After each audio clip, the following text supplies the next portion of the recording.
আজ বানাবো লোভনীয় চালতা ভর্তা। আর চালতা ভর্তা বানাতে কি কি লাগে, কিভাবে বানাতে হয়, সব প্রসেসিংটা তোমাদের সাথে শেয়ার করব। গ্রামের মানুষ বলতে কথা, কোনো না কোনো ভর্তা তো অবশ্যই আছে।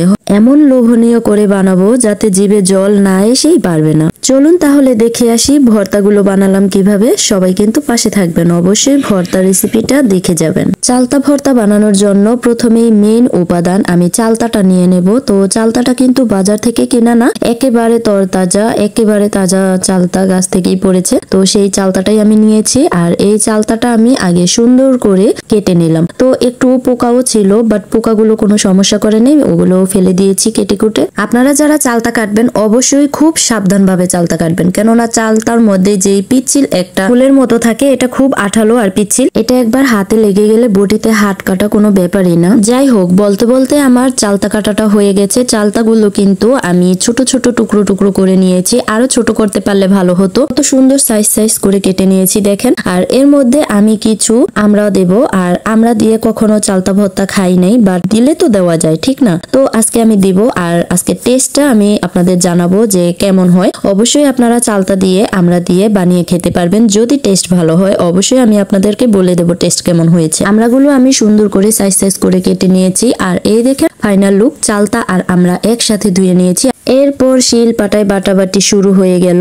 আর এই দিকে আমরা আর চালতা একসাথে নিয়ে আমি শিল পাটায় বেটে ফেলবো। তো আগে কিন্তু আমি স্বাদ মতো লবণ আর শুকনো মরিচ নিয়ে নিয়েছি। আর শুকনো মরিচ গুলো আমি একেবারে গুঁড়ি করে ফেলবো। শুকনো মরিচ আর লবণ আমি একসাথে বেটে নিয়েছি। আর যখন বাটতেছি তখন কিন্তু একটা সুন্দর গ্রান আসে, গ্রানে জিভ থেকে জল এসে পড়ছে।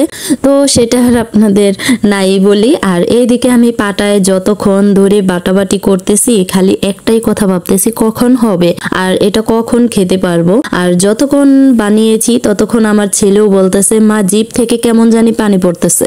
চালতা আর আমড়াগুলো আমি সুন্দর করে থেতলিয়ে নেব পাটার সাহায্যে। আর শিলপাটার ভর্তা খেতে আলাদাই মজা হয়। আর এটা অবশ্য শিলপাটাই, কিন্তু এটা পাটাটা আর কি শেপটা অন্যরকম হয়ে গেছে অনেকদিন যাবত বাড়তে বাড়তে। পাটাটা ঠিক করতে হবে। একবার সবগুলো চালতা আর আমরা একসাথে নিয়ে আমি এগুলো থেতলিয়ে নিয়েছি। আর এরপরে আমি একটু বেটে বেটেই এগুলো হালকা হালকা নরম করে দেব। এরকম শক্ত শক্ত আবার খেতে ভালো লাগবে না, তো একটু নরম নরম ভালো লাগবে। তো আমি এটা আবার থেতলালাম না, কিন্তু একটু বেটে বেটে শেপ করে নিচ্ছি। আসলে কি জানেন, চালতা কাটার ভয়ে চালতা ভর্তা খাওয়া হয় না। না হলে চালতা ভর্তা কে না পছন্দ করে, এমন লোভনীয় ভর্তা বলেন। আসলে আমরা গ্রামের মানুষেরা চালতা ভর্তা, পেয়ারা ভর্তা, কলা ভর্তা, তেঁতুল ভর্তা, লাউ ভর্তা, আম ভর্তা, ফলি ভর্তা ইত্যাদি নানান পদের ভর্তা আমরা খুবই পছন্দ করি আর খুব বানিয়ে খাওয়া হয়। চালতা ভর্তাগুলো আমি কিন্তু খোলা আকাশের নিচে উঠানে বসে বানালাম। চালতার সাথে আমরা দিয়ে মিক্স করে ভর্তাটা খুব সুন্দর হয়েছে, দেখতে তো ইয়াম্মি দেখা যাচ্ছে। আর আমি কিন্তু কিছু চিনি দিয়ে দিলাম। চিনি ছাড়া ভর্তা আবার আমার কাছে ভালো লাগে না। অবশ্য চিনি দিলে সবার কাছে টেস্টটা একটু বেড়ে যায়। আপনারা যারা চিনি দিয়ে এখনো খাননি তারা ভর্তাতে চিনি দিয়ে খেয়ে দেখবেন কত টেস্ট হয়। লেবু পাতাটা কিন্তু আমি পুরোপুরি বেটে দিয়ে দিয়েছি। আপনারা যারা বেটে না দেবেন তারা ছিঁড়ে অবশ্য দিতে পারবেন, গ্রানটা অবশ্য লাগবে। আর লেবু পাতায় কিন্তু অনেক টেস্ট আনে, আর এই টেস্ট আবার অন্যরকম ফ্লেভার আনে। লেবু পাতা ছাড়া ভর্তা বানানো অসম্পূর্ণ রয়ে যায়। আমরা সাথে চালতা ভর্তা কত যে টেস্ট হয়েছে সেটা আপনারা বানিয়ে খেয়ে দেখলেই বুঝতে পারবেন। তো আপনারা যারা খাননি তারা অবশ্যই বাড়িতে বানিয়ে খেয়ে দেখবেন আমরা আর চালতা একসাথে মিক্স করে। ভিডিওটা ভালো লাগলো অবশ্যই লাইক কমেন্ট সাপোর্ট করে পাশে থাকবেন। আল্লাহ হাফেজ।